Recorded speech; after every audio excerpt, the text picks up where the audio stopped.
السلام علیکم ناظرین، تاریخ کے 90 پروگرام لے کر جبران بشیر آپ کی خدمت میں حاضر ہے۔ پچھلے پروگرام میں ہم نے تاریخ کے حوالے سے چندر گپت موریہ کے حوالے سے بات کی تھی، اور اسی پروگرام کو آگے بڑھاتے ہیں کہ چندر گپت موریہ کیسے سپہ سالار بنا اور کیسے وہ سلطنت کا ایک بادشاہ بنا۔ چندر گپت موریہ نند خاندان میں ایک سپہ سالار تھا، مگر راجہ سے ناراض ہو کر وہ جلا وطن کر دیا گیا تھا۔ ایک دوسری اہم شخصیت چانکیہ یا کوٹلیہ کی تھی، یہ بھی پاٹلی پتر سے سازش کے خوف سے فرار ہو گیا تھا۔ حالات نے ان دونوں کو آپس میں ملا دیا اور انہوں نے مل کر یہ فیصلہ کیا کہ نند خاندان کا خاتمہ کر کے مگدھا پر قبضہ کر لیا جائے۔ جلاوطنی کے زمانے میں چندر گپت موریہ ایک بوڑھی عورت کی جھونپڑی میں پلا لیے ہوا تھا۔ ایک دن اس نے سنا کہ وہ بوڑھی عورت اپنے بچے کو ڈانٹ رہی تھی اور کہہ رہی تھی کہ گرم روٹی کو بیچ سے توڑ کر کھانا نہیں چاہیے، بلکہ کھانا کناروں سے شروع کرنا چاہیے جو اتنے گرم نہیں ہوتے۔ چندر گپت نے اس سے سبق حاصل کیا کہ مگدھا کی سلطنت کے صدر مقام پر حملے سے پہلے اس کے ارد گرد کے علاقوں پر قبضہ کیا جائے، سب سے آخر میں صدر مقام پر حملہ کیا جائے۔ اس نے اسی حکمت عملی کو اختیار کرتے ہوئے نند خاندان کی حکومت کا خاتمہ کر دیا۔ 322 قبل از مسیح میں مگدھا سلطنت سے نند خاندان کی حکومت کا خاتمہ کر کے چندر گپت نے اپنی بادشاہت کا اعلان کر دیا۔ کہا جاتا ہے کہ اس کا تعلق شودر ذات سے تھا، مگر اس کی ذات اس کے اقتدار میں رکاوٹ نہیں بنی، اگرچہ بعد میں اسے کشتری ذات میں داخل کر دیا گیا، مگر اس سے یہ پتہ ضرور چلتا ہے کہ ذات کی تبدیلی اس دور میں ممکن تھی۔ بادشاہ بننے کے فوراً بعد اس نے جنگوں اور فتوحات کا سلسلہ شروع کر دیا۔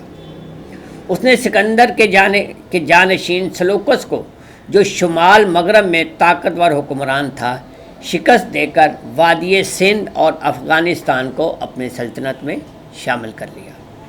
اس طرح اس کی سلطنت خلیج بنگال سے بحیرہ عرب کی طرف پھیل گئی۔ اس کے بعد سے وادی گنگا سیاست اور تہذیب کا مرکز بن گئی۔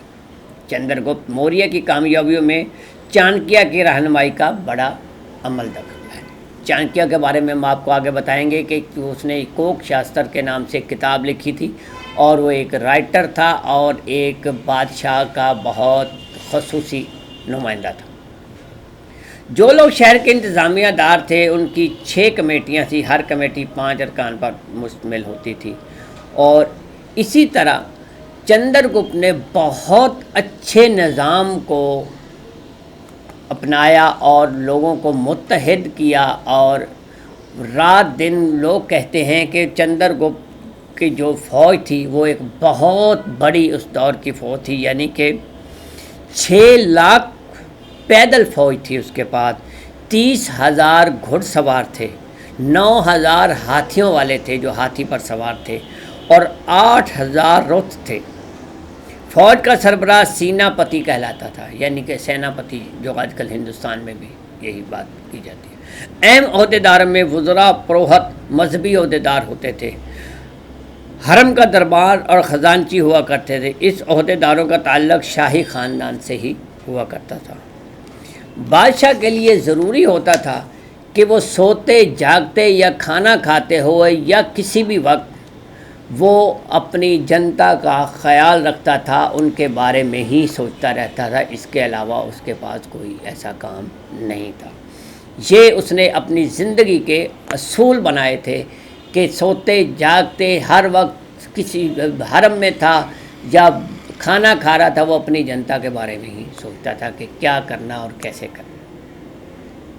لوگوں کی نگرانی کے لیے اس دور میں اس نے جاسوس انٹروڈیوس کرائے۔ وہ جاسوس ہوا کرتے تھے جو جاسوسی کرتے تھے کہ کون سی سلطنت میں یا کون سی شہر میں کیا ہو رہا ہے، تو اس کی جاسوسی بہت کام آتی تھی۔